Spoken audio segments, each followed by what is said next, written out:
Hello everyone. ඔන්න අද video එක මහබබා රූප ගැන දන්නේ නැති අයට. ඉතින් මේ සම්ප්‍රදාය හම්බෙන්නේ දකුණු පළාතේ මේ පෙන්වන්නේ දික්වැල්ල කොන්දේනේ විහාරස්ථානයේ හැම පොසොන් පොයකටම තියෙන මිහිඳු මහා පෙරහැරේ වීඩියෝ කිහිපයක්. ඉතින් පෙරහැරක මල් බයිසිකල් ගියාට පස්සේ ඉස්සෙල්ලම හම්බෙන්නේ අපිට මහබබා රූපේ. මම කියන්නේ මේ දකුණු පළාතේ හරිද? එතකොට මේ මහබබා රූප කියන්නේ අපේ සාමාන්‍ය මිනිස්සෙක් වගේ දෙගුණයක් විතර උසයි. සමහර වෙලාවට ඊටත් වඩා උසයි. මේවා හදන්නේ උණබට ලීය. ලොකු පොඩි ભેදයක් නැතුව ගමේ අය මේ වගේ රූප අරගෙන යනවා. පුංචි ළමයි වගේම මහලු වයසේ අය, තරුණ වයසේ අය මේ රූප පෙරහැරේ අරගෙන යනවා.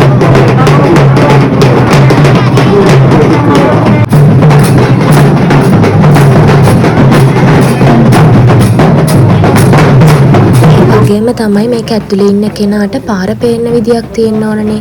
ඒකට පොඩි ඉඩක් තියෙන්නේ ඔය මහබබා රූපේ අත් දෙක තියන් ඉන්න තැනට උඩින්. ඒ කියන්නේ සායයි 60 කොටසයි වෙන් වෙන තැන බඳපටියක් වගේ තියෙන්නේ.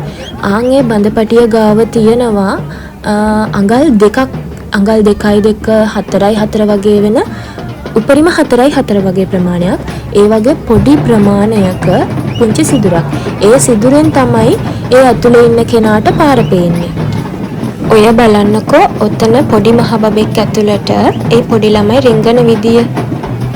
මේක ප්‍රමාණයෙන් කුඩා මහබබෙක්. ඒ කියන්නේ ලොකු අය මහබබා රූප අරගෙන යනකොට පොඩි අයත් ඉතින් ආසයිනේ.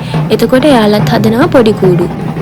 ඉතින් ඒ වගේ ප්‍රමාණයට හරියන්න මහබබා මූණුත් මේ පැතිවල හොයාගන්න පුළුවන්. ඒව හදලා තියෙන්නේ ෆයිබර් වලින්ම තමයි. ඔය බලන්න ඒ ළමයි පොරකක ඇතුළට රිංගන්න පුදුම තරංගයක් තියෙන්නේ. එක්කෙනෙක් පොඩ්ඩක් වෙලා නටවලා ඊට පස්සේ එයා තියනකොටම තව කෙනෙක් ඒක ඇතුළට රිංගනවා. ටිකක් දුර පළාතක වුණොත් ට්‍රැක්ටර් එකක එහෙම නැත්නම් ලොරියක පටවන් ගියාට ළඟ පන්සලක පෙරහැරකට වගේ නම් ඒ වගේ තමයි මහබබා රූප පාරේ අරගෙන එන්නේ. මේ බලන්නකෝ මේ වගේ තියෙන ලස්සන. ඕහෝ තව පොඩ්ඩෙන් එයා වැටෙනවා.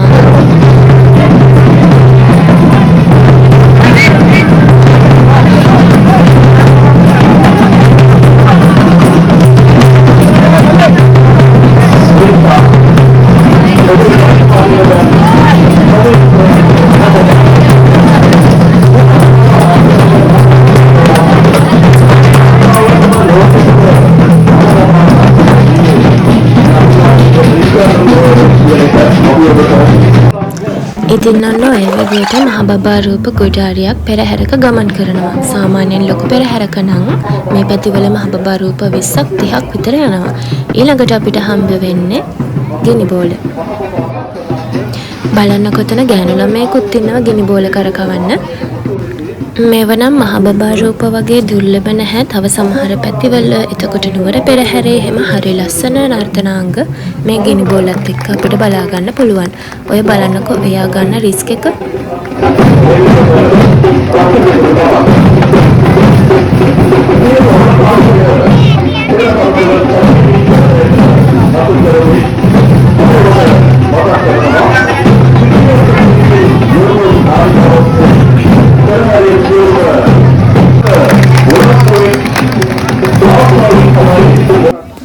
මෙන්න මේ ගෑනු ළමයා නම් පෙරහැරට එකතු වුණේ ගිය අවුරුද්දේ.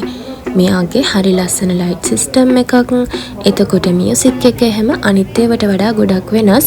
හැබැයි මට මෙයාගේ ලස්සන වීඩියෝ එකක් නම් මේ පාර ගන්න වුණේ නැහැ. අපි මහබබා රූප කියලා හැඳින්වුවට ඒ සම්ප්‍රදායෙන් තවත් දියුණු වෙච්ච එක්තරා රූපයක් විදියට ඒක අපිට අඳුර ගන්න පුළුවන්. ඊට පස්සේ අපිට සාමාන්‍ය පෙරහැරක වගේ ලස්සන නැටුම්, වෙස් නැටුම් වගේ ගොඩාක් දේවල් බලා ගන්න පුළුවන්.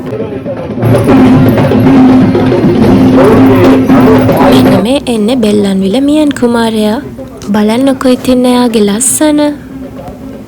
මට කියන්න අමතක වුණානේ මේ පන්සලේ තමයි ඉස්සෙල්ලම මහබබා රූප කියන එක ආරම්භ වුණේ. ඒ කියන්නේ දකුණු පළාතේ ඉස්සල්ලම මහබබා රූපයක් පෙරහැරේ ගෙනියපු පන්සල තමයි මේ දික්වැල්ල කොන්දේනිය අශෝකාරාම විහාරස්ථානයේ මිහිඳු මහා පෙරහැර. ඊළඟට අපිට දැන් බලා ගන්න පුළුවන් මිහිඳු කරත්තේ. මේක පරණ ට්‍රැක්ටරයක තට්ටුවක තියලා තමයි මේ රූපේ හදලා තියෙන්නේ. ඉතින් මේක ගමේ පිරිසක් විසින් මේ විදියට තමයි ඇදගෙන යන්නේ පෙරහැර පුරාවටම. ආත්මභාවයට තමන්ගේ බලනුවක් හම්බෙනවා කියලා මේ පස්සේ වහන්සේ ඉතින් ඔයාලට මේ බලා ගන්න පුළුවන් වෙන්නේ චෛත්‍යයක අනුරුවක් නිර්මාණය කරලා මේ පෙරහැරේ රැගෙන යන ආකාරය. ඊට පස්සේ ඔයාලට බලා ගන්න පුළුවන් මම වීඩියෝ ගත්ත නැටුම් කිහිපයක කුඩා දර්ශන කිහිපයක්. මේකේ අන්තිමට තියෙනවා දකුණේ පුරුදු හඬ.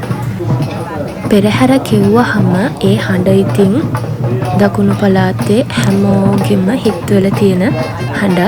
මෙතන මේ පෙරහැරේ කිසිම කාවාඩියක් නම් නැහැ. කාවාඩි තියෙනවා දවල් පෙරහැරවල් වල වැවරු කන්නල රජ මහා විහාරස්ථානයේ පෙරහැරේ හැම කාවාඩි ගොඩාක් තියෙනවා. ඉතින් මේ වීඩියෝ එකේ මාතෘකාව මගේ සබ්ජෙක්ට් එකට එහෙම නැත්නම් මගේ channel එකට මම ඔයාලට ගේන්න ඉන වීඩියෝස් වලට අදාළ නැහැ. ඇත්තටම මේ වගේ දේවල් ඔයාලට ලේසියෙන් දකින්න ලැබෙන්නේ නැති නිසා ඒ වගේම දකුණු පළාතෙන් පිට අනිත් අය මේ වගේ දේවල් දැකලවත් නැති නිසා තමයි මම මේ වීඩියෝ එක ගේන්න හිතුවේ. මේ වගේ තව ලස්සන වීඩියෝ එකකින් මම ඔයාලව ඉක්මනටම හම්බෙන්නම්. මාව subscribe කරලා තියාගන්න. ඒ වගේම තමයි පුළුවන්කමක් තිබ්බොත් මම අනිවාර්යෙන්ම මහබබා කූඩුවක් කොහොමද නිර්මාණය වෙන්නේ, මහබබා මූණක් කොහොමද නිර්මාණය වෙන්නේ කියලත් ඔයාලට වීඩියෝස් අරගෙන එන්නම්.